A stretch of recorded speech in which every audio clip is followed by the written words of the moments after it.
మండవల్లి, కైకలూరు, కలిగిండి, ముదినేపల్లి మండలాల నుంచి వచ్చిన మా ఆడపడుచులకి, మా అన్నదమ్ములకి, జన సైనికులకి, పెద్దలకి అందరికీ నా కూటమి తరపు నుంచి, జనసేన తరపు నుంచి, వేదిక పైన ఉన్న నాయకుల తరపు నుంచి మీ అందరికీ హృదయపూర్వక నమస్కారం. మనకి కొల్లేరు, కైకలూరు, మన కొల్లేరు సరస్సు చిన్నప్పుడు తెలుగు పాఠాల్లో చదువుకున్నాం. అంటే అంత విశిష్టమైనది. అంటే కొంప కొల్లేరైంది అంటాం. ఏదైనా అంటే వెళ్ళిపోయింది, కొల్లేరులోకి వెళ్ళిపోయింది జీవితం అని. ఈరోజు కొల్లేరే ఇబ్బంది పడే పరిస్థితిలో ఉంది. ఏమని అంటే ఈ రోజున నన్ను అందరూ అడుగుతాను. ఇందాక పీటీఐ ఇంటర్వ్యూ చేస్తా ఉన్నా, మీ ఆబ్జెక్టివ్ ఏంటి, మీ ఉద్దేశం ఏంటి, మీరు ఇక్కడ ఎందుకు వచ్చారు పాలిటిక్స్కి, దశాబ్ద కాలంగా ఓడిపోయినా మీరు ఎందుకు నిలబడి ఉన్నారు అని అడిగితే వాళ్ళకి ఒకటే చెప్పా. మనిషి అనేవాడు ఎవడు కూడా, సగటు మనిషి ఎవరమైనా సరే, నాతో సహా ఎవరైనా కోరుకునేది ఆరోగ్యం బాగుండాలని, తాగడానికి నీళ్లు ఉండాలని, పంట పండించుకోవడానికి సాగునీరు ఉండాలని, బిడ్డల్ని చదివించుకోవాలని, మనకి తలపైన ఒక గూడు ఉండాలని కోరుకుంటాం. ఇవి ఇవ్వటానికి ప్రభుత్వాలు రకరకాల పనులు చేస్తూ ఉంటాయి. లేదు, మీరు పూలు ఇసురుతుంటే కళ్ళకు తగులుతున్నాయి, అందుకని దయచేసి పూలు ఇసురుతుంది.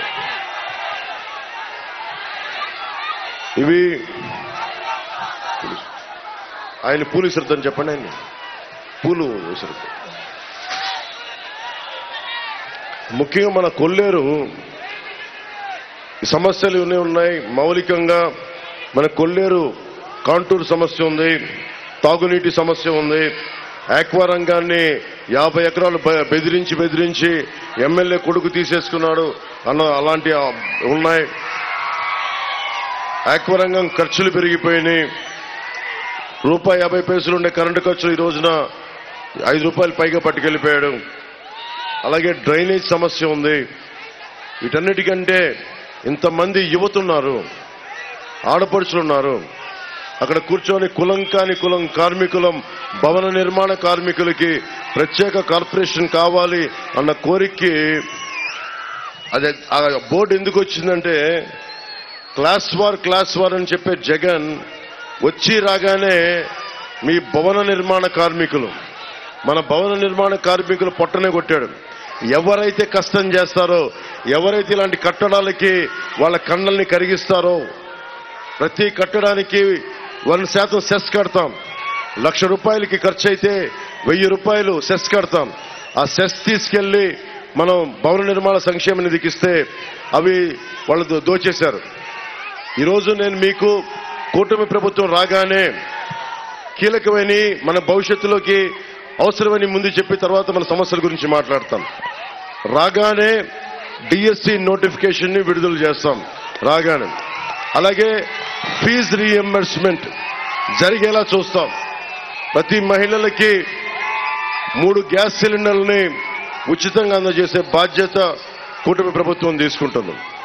ప్రతి రైతుకి ₹20,000 వచ్చేలా బాధ్యత వహిస్తాం. ఆ మాట ఇస్తున్నాం. అలాగే సిపిఎస్, ప్రభుత్వ ఉద్యోగులకి సిపిఎస్, దాని మీద చేసి దానికి ఆల్టర్నేటివ్ సిపిఎస్ కానీ, లేదంటే దానికి ఆల్టర్నేటివ్ విధానం కానీ, రిటైర్మెంట్ సంతోషంగా ఇంటికి వెళ్ళాలి తప్ప భయంతో వెళ్ళకూడదు. అందుకని ప్రభుత్వ ఉద్యోగులకి గ్యారంటీ ఇస్తున్నాం.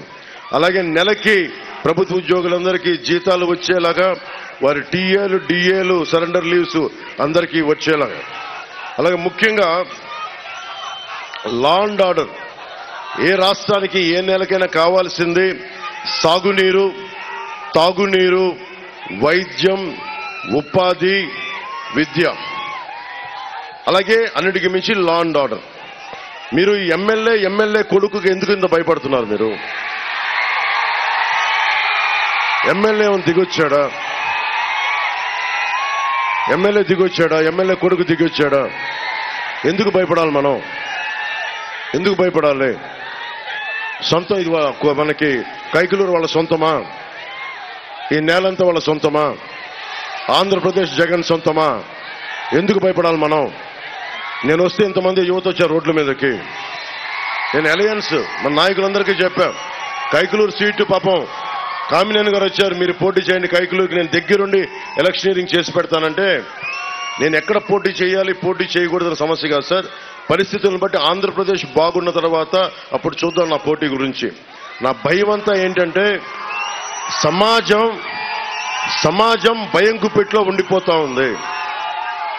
రైతు కూలీ కానీ కౌలు రైతు కష్టాల్లో ఉంటే 3,000 మంది కౌలు రైతులు చచ్చిపోతే నా తరపు నుంచి ప్రతి కౌలు రైతుకి ₹1,00,000 నేను పార్టీ పరం నుంచి నా నుంచి నేను ఇచ్చాను.